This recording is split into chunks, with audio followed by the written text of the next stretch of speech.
Hey everyone, it's LS, and this is the patch 7.9 notes rundown, and we're going to jump right into things. I did not know that the patch notes were coming out today, so that is why the upload of this video is going to be at a little bit of a weird time, but nonetheless, let's just go right into it. So we have the tank updates. Malachi has been slightly reworked.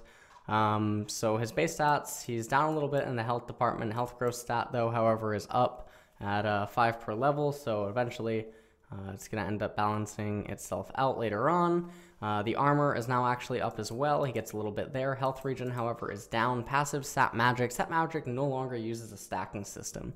Cooldown is set at a static 30, 25, 20 at levels 1, 6, and 17.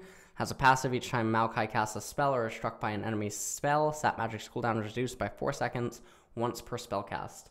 The heal is changed from 5, 6, 7% maximum health at levels 1, 7, 13 to 10 to 130 scaling flat plus 4.5 to 10.5% maximum HP at levels 1 through 17 scaling. So I think this is really, really big, and I actually really like how that is, and I think that probably during the laning phase, this is going to be a little bit more beneficial than his previous passive, especially since he can, make use of it, I think, a little bit more fluidly than he otherwise would be able to with the previous version that he had. So nonetheless, I think that this is actually okay for a change. Obviously, the cooldown, rank 1 being 30 seconds is sort of big, but, all things considered, when he casts the spell and he's hit by spells, I mean, these cooldowns are basically going to be non-existent. It might not be as spammable early on, maybe inside of like the team fight when you're just level 6 waiting to get to level 17, so you're going to be missing those 5 seconds, but at the end of the day, I think that it's going to be relatively fine. Bramble Smash, name rechanged from Arcane Smash or whatever.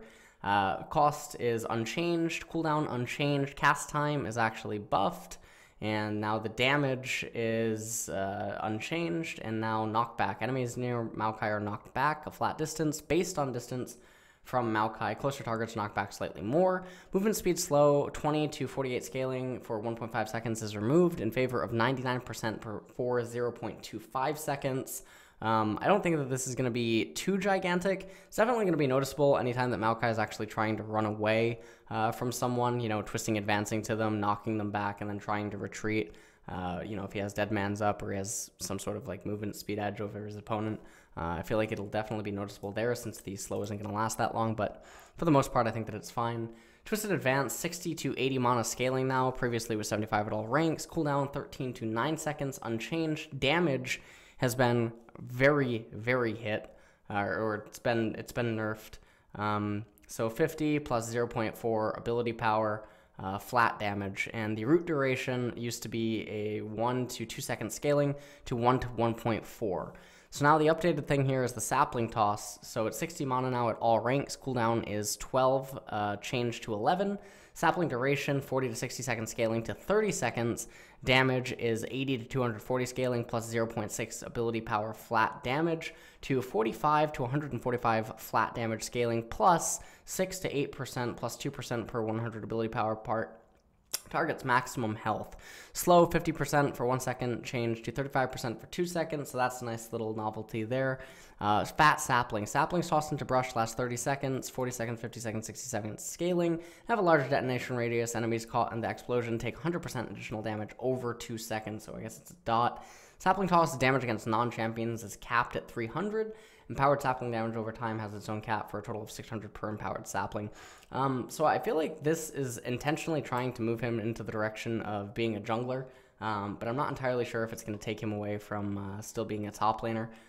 This might even actually make Malachi into a support champion, but I'm going to talk about that why when I get to Nature's Grasp, because they changed his ultimate, which was basically Malachi's core identity, because he ended up giving your team a lot more efficiency during the team fights relative to gold value or something, and he caused opponents to obviously have a significant disadvantage when he was casting his ult. So it's a very interesting change to remove everything that was Malachi before. But anyways, the new Nature's Grasp. Nature's Grasp creates a massive wall of bramble that slowly advances forward. Each bramble dodges and roots the first, or damages and roots the first enemy champion hit. The wall is composed of 5 brambles, each of which can affect one champion. Cost 100 mana, cooldown 120 to 100 seconds scaling. Range is 2500, damage is 150 to 300 plus 0.75 ability power. Route is 0.6 to 2.4 seconds, scaling up over the first 1000 distance traveled. So the reason that I said that possibly he's a support champion is because these 2 new abilities make it look like he's going to be a support champion, just because of the way that his ultimate is going to work in the bottom lane. Immediately, his ultimate just sort of feels like a Nami ult at the end of the day, and so it's a little bit weird, but this Nami ult ends up just rooting instead of knocking them up. But that's not really, the entire point. I feel like, if he's not going to be a top laner anymore, let's say that for some reason he's a jungler, and maybe he can get away with being a jungler now, and he's able to be flexed into the support role. I think it's very interesting. Although I don't know how reliable his Nature's Grasp is actually going to be. And also from the jungling position, Sapling Toss is going to probably be unreliable for damaging opponents with the enhanced damage anyway. But he should still be able to make use of like the Twisting Advance and the Bramble Smash. It's going to be very interesting to see exactly what his clears are. He's not going to really get the passive Sap Magic off too much against the camps. So I'm really curious what his sustain would be like inside of the jungle. And it really comes down to just how effective is the Sapling Toss in, aiding him in his clears. And then also there's going to be some camps which is going to be a little bit difficult to use the Sapling Toss on, right? Such as like Gromp. You're going to have to, kite the Gromp a little bit in order to make use of the enhanced damage from the brush. Wolves, for instance, you can't use, there's no way to get the enhanced damage. So I think that's a problem. You can definitely still do it on Wraiths and Golems, but for the most part, I don't know. I don't think Malachi actually needed to be changed the way that he was before. I think that you could have just kept tuning it. And I don't like the changes, but at the end of the day, we might end up getting some sort of like a, I don't even exactly know what I would call this. This is like Nami meets Alistar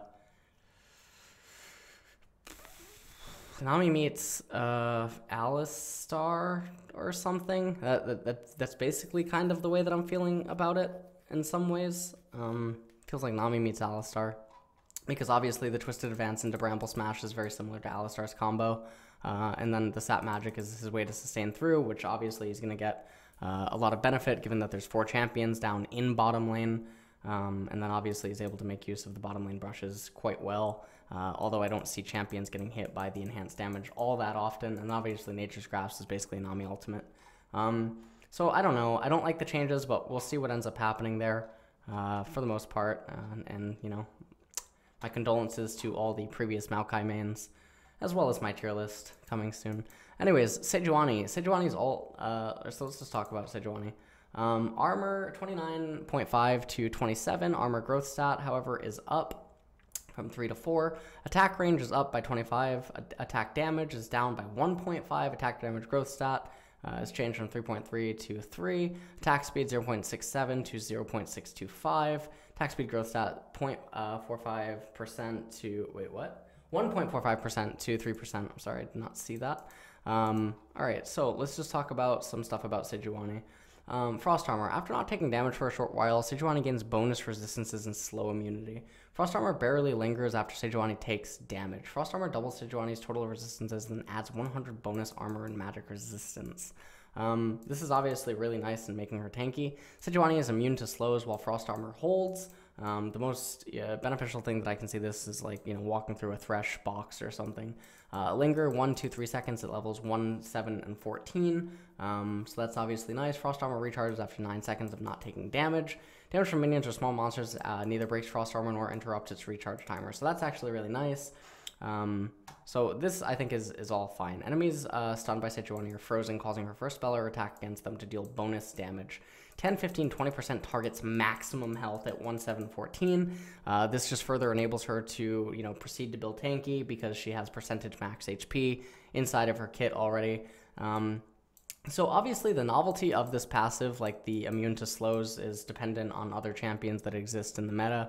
I think that doubling the Sejuani's total resistances then adds 100 bonus armor and magic resist is obviously really nice. So unless I'm understanding something here wrong, this basically probably gives her like a super Malzahar shield in a way. Not in the sense that, she's not going to take any damage, but in the sense that it's going to act like a giant damage mitigation. And then obviously the immune to slows is just a novelty. And then I guess the passive that you get out of this, the Icebreaker, is absolutely enormous. And I think that the recharge timer is pretty fair, so I think that's okay. And then the 3-second linger at rank 14 is obviously going to be really nice. The 1-second linger at level 1 being, going away at level 7, I think is perfect timing for that to occur. So I think that's really good. Monster damage seems like it's capped at 400. That's completely fine. So now we're going to move on to Arctic Assault. 80 to 100 mana scaling to 70 to 90 mana. Cooldown 15 to 11 second scaling to 13 to 11 seconds. That's a little bit of a buff. Damage, however, 80 to 260 plus 0.4 ability power, change to 60 to 180 scaling plus 0.4 ability power. Knockup duration is also nerfed. Sejuani no longer knocks up enemies around the first target hit. That's a really weird nerf. So the way that I'm looking at this is she's losing quite a bit of flat damage, and I guess that the thought process here is that she has to make up for it via Icebreaker. Okay, so that's the initial thought. I think that the cooldown stuff, I think that's really nice, obviously, but I don't like the knock-up nerf, but that's not going to matter at the end of the day. W, Winter's Wrath. Sejuani swings her mace in an arc and then lashes out in a line. Both hits deal damage and apply frost. Costs 60 mana. 10 to 6 second scaling. Deals 30, 35, 40, 45, 50, plus 1.5% maximum health damage and cone, applying frost and knocking back minions and monsters. So when it says knock back, I guess I'm having a difficult time visualizing that. Is it like Graves or something? Because that's definitely going to enable her sustain in the jungle to be a lot better. Because in some cases, she can get a little bit hurt. First hit delay 0.25 seconds starting on cast, deals 40 to 180 scaling, plus 4.5% maximum health damage in a line, applying frost. That's nice. 0.75 seconds starting after the first hit. Like Lucian, Sejuani can move freely during Winter's Wrath. Both swings will strike in the cast direction, but their hitboxes follow Sejuani's movement. I think that's actually really nice. E, Permafrost. Sejuani and nearby melee allies apply frost with their basic attack, stacking up to 4 times. Sejuani can cast Permafrost on enemies with max frost stacks. Cost 20 mana. Nearby melee allies apply frost. Okay, so that's obviously really big, but it also does force, or it doesn't necessarily force, it just gives added incentive to have more melee champions in the game, so that you get more wombo combos and more usage out of it. Cost 20 mana, cooldown 1.5 seconds. Per target cooldown 10, 9, 8 seconds at levels 1, 7, 14, matching Fury of the North's breakpoints. Damage is 40 to 120 plus 0.3 ability power. Stun duration is 1 to 2 seconds scaling. That's actually super, super nice. And, she doesn't actually need to deal damage again, that much. Even though she got hit here on Arctic Assault, still the 20% maximum health at rank 14 is pretty enormous. So I think that this is, like, super, super nice for giving her a lot of utility. Updated are Glacial Prison. Sejuani throws her True Ice Bullet, damaging and stunning the first enemy hit. Bullets that travel before exploding are empowered. Cost 100 mana. Cooldown 130 to 100 seconds scaling to 120 to 80 seconds scaling. That's really nice. Bullets are empowered after traveling 400 distance. Damage 120 to 150 plus 0.4 ability powered. Empowered damage, however, is doubled and then a little bit more with the 0.8 ability power. She's not really going to be building ability power, especially not with the max percentage HP, not with some of the new items that are being introduced in this patch. And just it's not going to be the way that she itemizes inside of the jungle, and I don't see Sejuani actually being a top laner, although maybe I can be super surprised by something. So the ability power is semi-irrelevant at the end of the day. Stun 1 second doubled up for empowered bullets, triggers but is not prevented by permafrost per target stun cooldown. So I think that the Glacial Prison, the permafrost change, and obviously the passive Icebreaker I think is all really good.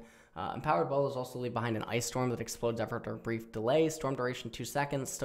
Storm slow 30% while targets are inside. Explosion damage 150, 250, 350, 0.8 ability power. Explosion slow 80% for 3 seconds. That's really big. So they gave her a lot of utility, much more than she certainly had before. And they definitely made her able to, continue to itemize into, pure tankiness and whatnot. And we're going to talk about some of the items that are also being introduced into this patch that maybe, you know, later on we can talk about Sejuani and how she could maybe make use of them. But for the most part, I really like the direction that Sejuani, you know, was put into. So, you know, just going over Malachi and now Sejuani. Don't like Malachi, like Sejuani, but, you know, we'll have to see. Zac, passive cell duration is still the same.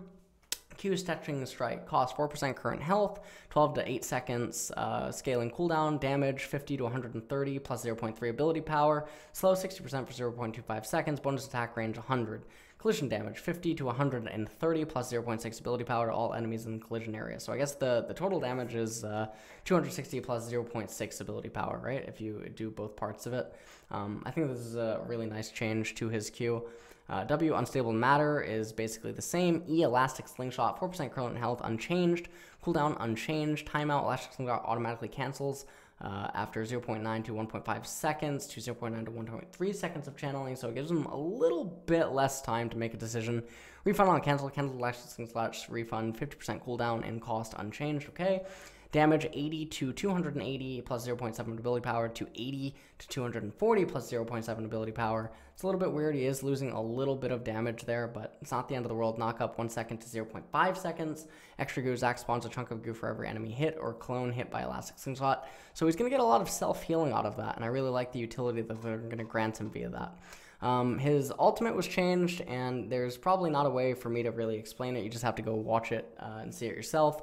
There's no cost, cooldown 130 to 100 second scaling. Zac has immune to crowd control while charging, can still be targeted and hit by abilities. Enemies above Zac are slowed by 30, 40, 50%. Let's Bounce become fully charged after 1 second and can be held for an additional 1.5 seconds thereafter. If Let's Bounce is released before Zac charges for at least 1 second, Zac knocks back nearby enemies on release. So that's sort of like his old ultimate. Fully charged cast causes Zac to suck up enemies standing on top of him and carry them to the target location. If Let's Bounce was charged for 1 second or longer, Zac scoops up enemies above him, becoming unstoppable, carrying them to the location. Range 700, 850, 1000. That's a really big range. Damage 150, 250, 350 plus 0.7 ability power to all enemies in the landing area. Slow 25% for 0.5 seconds. So obviously you Elastic Slingshot in, you try to slow down the opponents, then you go into ultimate form, you Let's Bounce them, and you pull them back into the team. So you pull their back line to the front line, and you try to let your carries wreak havoc. Wait a minute. Let me just read something. Sucking up all enemies. Okay, so it's not like you can do super cute stuff, like you can suck up allies and then just, like, you know, pull them into the Baron Pit or something like really cute like that. But for the most part, it seems like this is actually going to be a lot more obnoxious CC, and it's also, I think, an even scarier threat to their backline because you can pull their backline into your front line. And if you have a really long-range AD carry or something like Caitlyn, who can then just rain down tons of damage onto the front line, I think that can be very scary. I think that the change to his Let's Bounce, I think, is completely fine. He doesn't actually need to deal damage if he's going to be able to live longer and provide a lot more utility to his team. The only thing that I'm a little bit worried about, though, is that he's going to be heavily reliant on his ultimate, I think, more so than before. Although we'll see what Stretching Strikes and Elastic Slingshot really means for his engagement purposes, especially with the amplified healing for the extra goo. I think that's really nice. The damage loss that he is suffering is not really going to affect him at the end of the day. So I think in that regard, it's a success.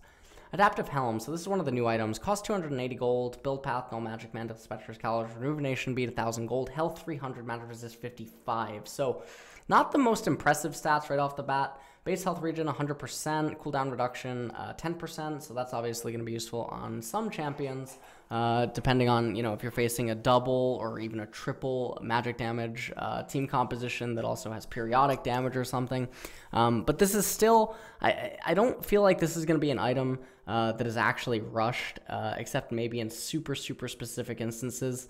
For the most part, this will probably end up being a third or a fourth item, or maybe a second item in some cases, depending again on team compositions that you can make use of to really skew mid-game team fights in your favor.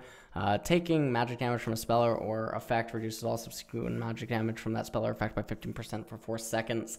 15% isn't a ton of damage, especially if the dot or the damage is low. It's probably not going to be that noticeable, and then you're going to have to wonder if the, you know, investment into the item itself is going to be you know, worthwhile enough, especially if the, you know, magic champion or the magic damage champion that's hitting you is mostly doing it for utility or actually for raw damage. So again, it's going to be a very specific item. We move on now to Gargoyle Stone Plate. This is an item that I personally was really excited about.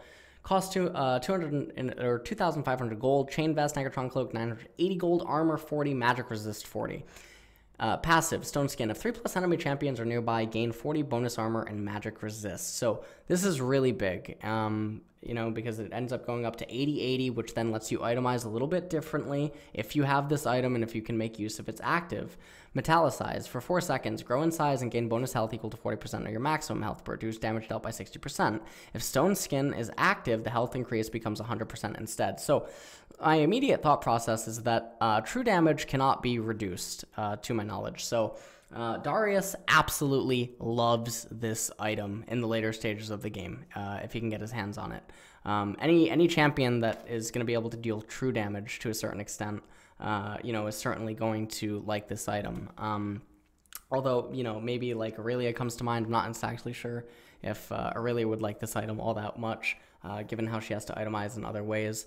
But basically, the other champions that come to mind here is Tahm Kench, obviously, Galio, because Galio doesn't actually need to do damage, he just needs to be a giant utility and CC bot. Another champion that comes to mind is obviously Zac. I just mentioned that before because Zac doesn't actually need to do damage. There's a lot of tanky junglers, tanky top laners that can really make use of this item if the main basis of their kit is massive amounts of CC. Just imagine if the previous version of Malachi existed and Gargoyle Stoneplate was actually a thing. That would be a really, really scary nightmare. Obviously, another champion that might be able to make use of this is like a 4th or a 5th item. I feel like might be Nautilus. Because Nautilus doesn't actually have to deal that much damage as long as he's, producing a ton of CC. And then there's even going to be some support champions that can maybe pick this up depending on if the game goes long enough and depending on their gold accumulation. So now let's go into durability item adjustments. This is a part where I was actually a little bit sad with. Health on Sunfire Cape, 500 to 425. Armor, however, is up by 10. I don't really like this trade-off, and the reason that I don't like this trade-off is primarily because eventually you're just going to have a boatload of armor, and you will have rather had the health instead. Burn damage, 26 to 43 at levels 1 through 18 to 12 to 29 at levels 1 through 18. So they're nerfing the combat stats against champions with it, and they're really making it into a very, very big split push item. So certain champions are going to like this, and then other champions that were using this as primarily a duelist item are obviously not going to like this. This is obviously an inadvertent hit to Fizz, or maybe it is specifically targeted at Fizz. Shen is obviously going to like this unless he goes Titanic Hydra, in which case he's not going to like this because he was already wave clearing fine anyway. Although maybe this lets him, itemize out of Titanic Hydra, but that's something that maybe he doesn't want to do. Malphite maybe likes this a little bit because now he can just clear the wave instantly, but Malphite's basically gone from the meta. There's going to be certain champions that just don't actually like this. I will say, though, that Tahm Kench probably likes this up in the top lane, although Tahm is not really a viable thing right now. I know that some Gallios are actually building Sunfire Cape. Galio is definitely going to hate this, as Galio already had perfect wave clear, so he's going to be losing out on damage for no reason. Burn radius 400 to 325. It just sort of feels like, why? That's basically the question that I'm asking myself, is why do this to Sunfire Cape? And I can already see that there's a lot of people saying, oh, but, League of Tanks. No. League of Tanks is actually the healthiest, in my opinion, the healthiest form of the game because it is the most stable. It is the most consistent. And there's a lot less variance, I think, with tanky, heavier, durable type champions, durable team compositions, whatever. So I think this is a very weird change, and it feels like it's more so targeted at champions that have been popping up rather than the item itself. Bomby Cinder, burn radius down, not the end of the world. Again, junglers are sitting on top of their camp anyway, and the Cinderhulk Junglers are in a really bad spot right now, so it doesn't make sense. And talking about Cinderhulk Junglers, let's get right into this. 9 to 43 at levels 1 through 18 to 12 to 29 at levels 1 through 18. Bonus damage versus minion monsters is doubled, so it's going to enhance their clear speed. Burn radius is down, so it's going to reduce their combative stats, but it's going to enhance their clear speed. This is obviously going to be good for certain junglers that are making use of Cinderhulk. So if we're talking about Zac and Sejuani, this is probably going to be a really good thing for them. Might even be good for like a Mumu or something, who sometimes ends up running Runic Echo. Might be good on Gragas, depending on if he doesn't want to run Runic Echo. But for the most part, losing out on the damage later on in the game is obviously going to be problematic, but it is a buff to utility-based Cinderhulk Junglers. Spirit Massage, health down, magic resist up, healing bonus up. So Soraka is having a wet dream right now. Health goes from 500 to 425, magic resist 55 to 60, bonus health received, or bonus healing received 25% to 30%.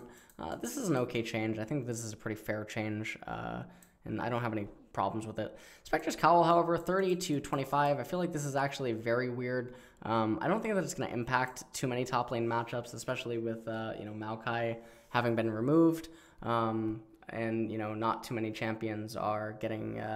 The top lane diversity right now is in a little bit of an interesting spot, and I don't think that the 5 magic resist being removed from Spectre's Cowl is gonna, completely break this whatsoever. And any of the dynamics where you would be building that as the first item or like the second recipe item or something. Dead Man's Plate.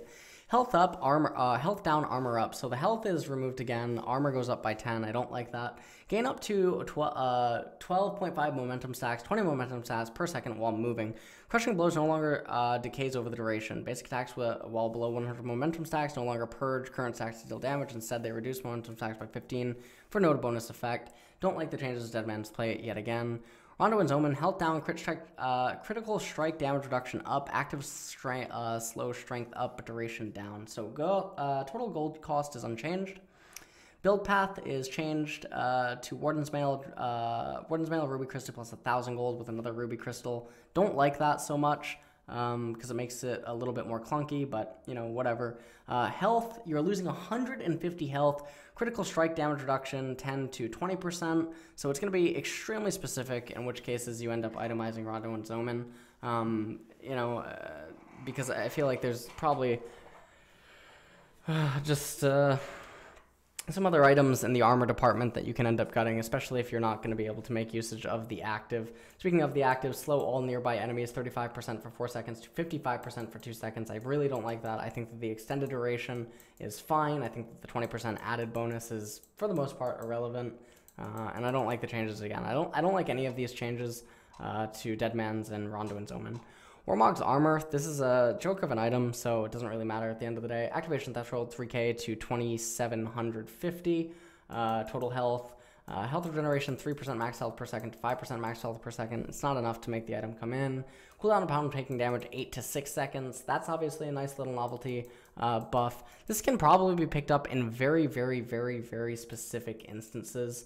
Where the enemy team composition has a lot of one particular damage, and you're able to mitigate it quite well, and then you can pick up Warmog's Armor for, I don't know, split push or siege utility.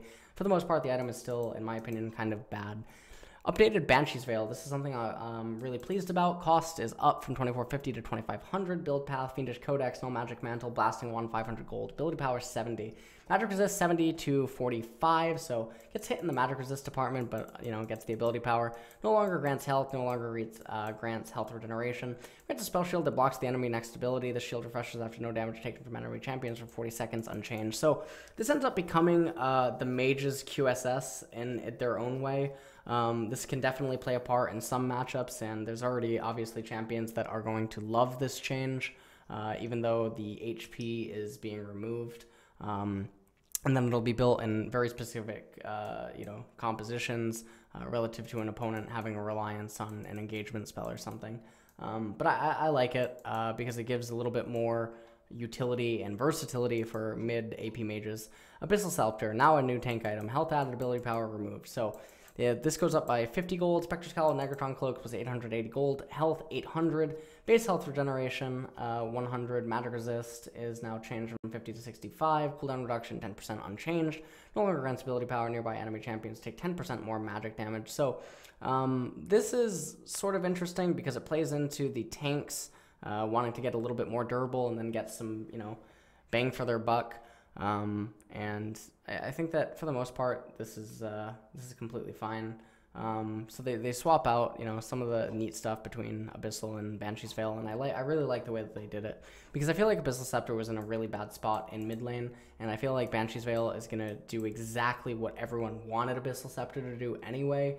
And Abyssal Scepter, for the most part, like this passive was really feels bad.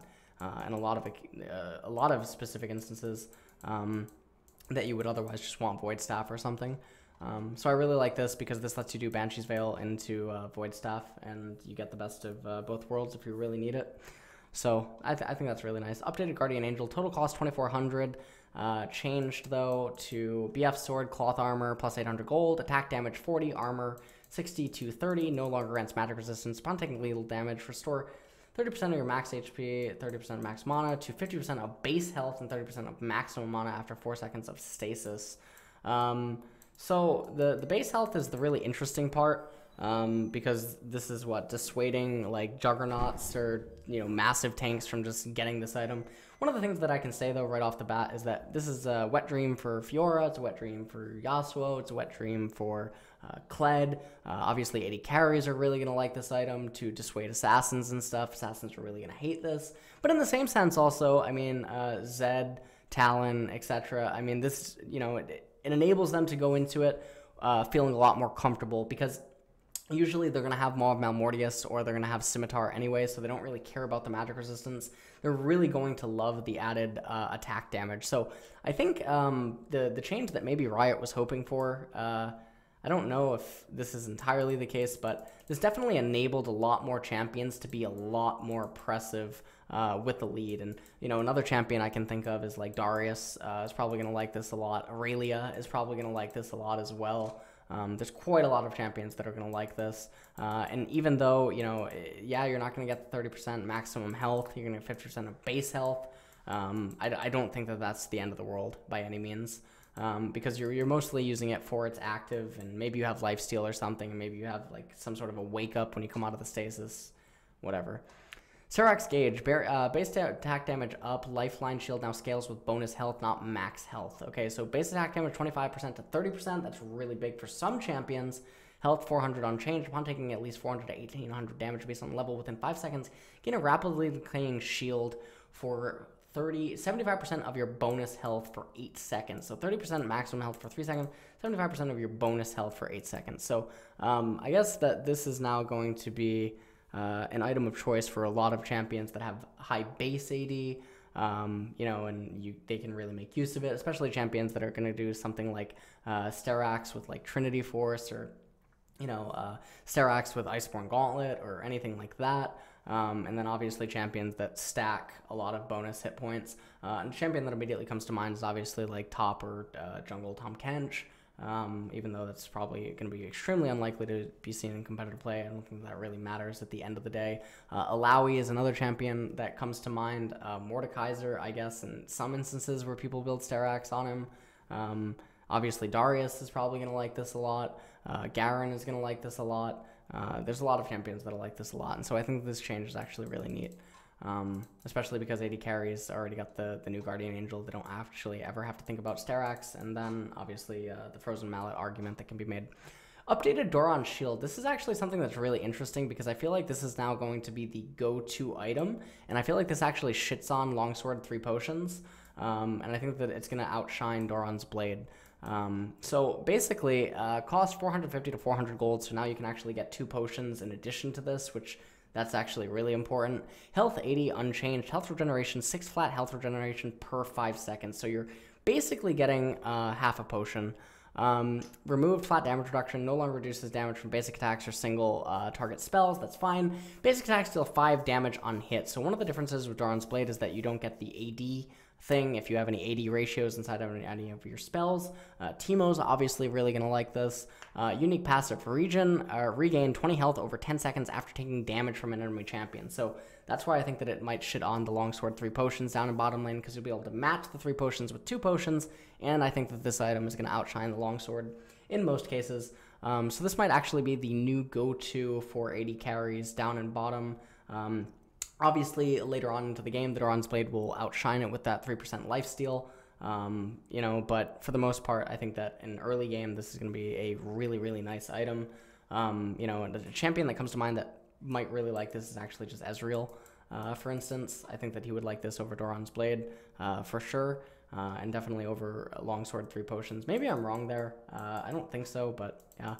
Lifesteal items. Blade of the Rune King is nerfed. Death's Dance buffed. Bloodthirster buffed. Ravenous Hydra buffed. This is all, I think, completely fine. Blade of the Rune King nerf is completely fine. Having to farm 5 more CS is not going to, make or break anyone. It's not like they did anything to the recipe or the components building into it. Infinity Edge, 3,600 to 3,400 gold. Zeal, 1,300 to 1,200 gold. So Yasuo gets a free kill right here. I just want to point that out, okay?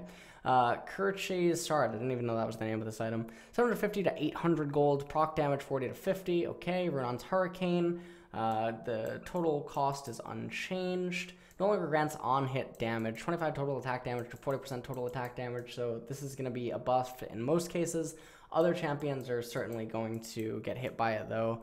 I feel like Kayle gets hit by this, right? Kayle, if she builds Renon's Hurricane, is going to be impacted by this, I think. Grants on-hit damage. I'm having a brain fart here. Feel free to correct me in the comments below if I'm having a brain fart on this. Teemo definitely hates this though, to my knowledge. So I don't like this. Yeah, I don't like this. Anyways, Rapid Fire Cannon, 550 to 600 gold. Offset component item cost change, total cost still 2,600 gold. Attacks become energized 25% faster. Damage to champion 50 to 120 at levels 1 through 18. Sort of, okay, whatever. Static Shiv. So Static Shiv just got buffed. Combined cost is up to 600. Damage to champion 60 to 160. Okay, so an extra 40 damage. Bonus damage versus minions. 264 total damage. 64 total damage. But wait, what? Bonus damage to minions plus 120% to plus 65%. Okay, but the damage to champions is the real thing that we have to look out for. Now we go down to Phantom Dancer, plus 50 gold, combined cost is up 150. So no matter what, the changes with Bloodthirster, although I don't think Yasuo ever really builds that. I think that's a very rare item to see on him. Even though there's the change to, whatchamacallit, the Ronduin's Omen, I think that the change to Guardian Angel later on into the game, I think the change to Guardian Angel and I think the change to Eye Edge and Zeal is really good for Yasuo, in addition to the change to Static Shiv if he does begin getting that, because 40 damage added on to the proc is definitely big. Don't know about the Rapid Fire Cannon stuff though. Attacks become energized 25% faster is obviously gigantic for Warlords. But it depends on how effective champion can make use of this. Definitely does seem interesting though for Jhin, even though he's going to lose some damage on it. He'll get the heals and stuff off more, but Jin's in a really weird spot anyway, so it doesn't really matter at the end of the day. Last Whisper nerfed a little bit. Lord Dominic's Regard is buffed a little bit. Mortal Reminder nerfed. Black Cleaver 5 to 4%. Maximum Armor Shred 30 to 24%. Absolutely hate this. Side Item Quest, Ancient Coin Line, and the Relic Shield, Spell Thief's Edge. I think that all of these are pretty okay. Ancient Coin Line is mostly very effective in competitive, not so much in solo queue. In terms of the new special little quest thing that comes with it. It's definitely going to have a lot more power in competitive than it's going to have in solo queue. I think in solo queue, the best possible one is definitely going to be the Relic Shield line. Regardless, Spell Thief's Edge I think is a little bit just too luxurious. Last hitting minions disables tribute, whatever. Tribute proc can only 1.25 seconds. Gotta go fast. Tribute is upgraded to Queen. Quest completion causing procs to grant a short burst of movement speed. Don't exactly know what the movement speed is. Base mono regeneration is nerfed. Ability power is buffed, however. Base mono regen 75 to 50%. Ability power up on Frost Queen's Clamp. So this is all completely fine. So yeah, I think that the Ancient Coin Line update is nice, and I think the Relic Shield update is nice. I think the Spell Thief's Edge line is sort of ghetto, but who knows? Maybe there will be certain uses for it, and that'll be completely fine. Crowd Control Name Display update. I think this is just sort of a novelty because honestly, people aren't noticing what is being said above a champion name because they can't even pay attention to exactly what's going on inside of the team fight. So anyways, end of game stats getting buffed. I think that's absolutely fantastic. Really fucking love, that Riot is doing this type of stuff. These are really, really cool things to be able to look at. I think that all of these updates are cool. Rift Herald, I'm going to make a separate video actually on this in the future. I really like the change to Rift Herald, and I think that it has a lot of strategic uses inside of competitive. Inside of solo queue though, it's probably just going to be used to get one turret. So I think that's pretty much it. Magic resist per level, I really like this. Some of these champions definitely needed this, so now they gain 0.5 per level magic resist, and I think that's really nice for some of them. Obviously though, in some mid lane matchups or top lane or, you know, certain dynamics, it's obviously gonna feel a little bit boring, but, you know, like I said earlier, I like the durability, I like tankiness, I like stuff like that, you know, it's just, I think it's healthier, and I really like that these champions got this. Graves, collateral damage, can have strong combo potential, so they removed his animation cancels. Feels bad. I don't like when they remove high skill things like this. People can say that it's not high skilled or something, but honestly, you go into sandbox mode and you can't perform it consistently, and then sometimes you can end up botching it inside of a game, and it can end up actually backfiring and costing you. Just ask me, man. 28% win rate Graves. Anyways, Renekton, cleaning up a bunch of stuff. Passive Reign of Anger. Renekton's first attack when re-entering combat now probably grants the full 5 Fury. Premeditation, Rengar no longer grants input during his ability to cast. Once an ability is completed, he'll move on to the next queued action. That's really cool. Various buffs and timers tracked into the buff bar. EX remaining time to cast dice are now tracked on the respective. That's nice. And then these are all just bug fixes. Rise, E-Spell Flux. If Spell Flux is target dials, the projectile is traveling. Spell Flux will spread to nearby enemies. That's kind of cool. Fizz, head off what would have been an unintentionally harsh interaction with Malachi's updated passive. Seastone Trident, damage over time ticks, including the additional application, do no longer count as spell hits, matching similar persistent effect like Teemo's Toxic Shot. Same exact thing happens to Shen. Poacher's Dirk, I think, is actually really interesting for the champions that are going to build the lethality, but that's very specific champions. But I do like I do like that they're not just entirely abandoning the item and they're trying to make it more useful. Might even require actually the gloss to go down even further in order to be useful. Everything else is just visual stuff, summoner stuff, rotating game mode, don't care about that. Lots of bug fixes.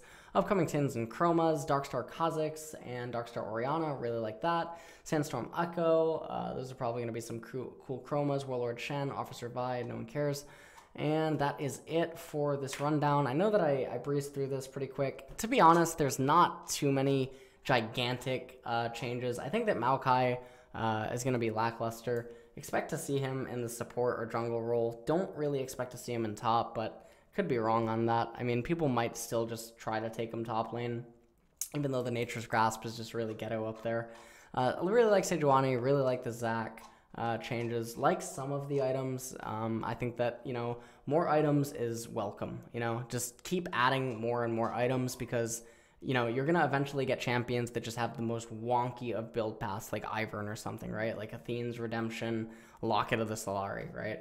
And that's not to say that there aren't support, you know, champions that build that way or whatever, but there's definitely champions in the game that have very unique itemization paths that are specific for them and their kits. And I think that the addition of constant items being added in, you know, certainly will help that. Really like the Banshee Veil and Abyssal Scepter update. Really like the Guardian Angel thing. I think it'll add a lot of creativity to certain builds, and it also opens up a lot of windows for certain AD champions who are, you know, having to fulfill a certain role. Really like the Sterak's Gauge change, and I'm really curious about what Doran Shield is actually going to do. So that is it. If I fucked up on anything, feel free to flame me in the comments below, and I will see you for the next patch, 7.10, and hopefully I will be more awake. I literally not prevented, but I stayed up way longer than I should have in order to get through this, so yeah, we'll see. This isn't the most gigantic patch change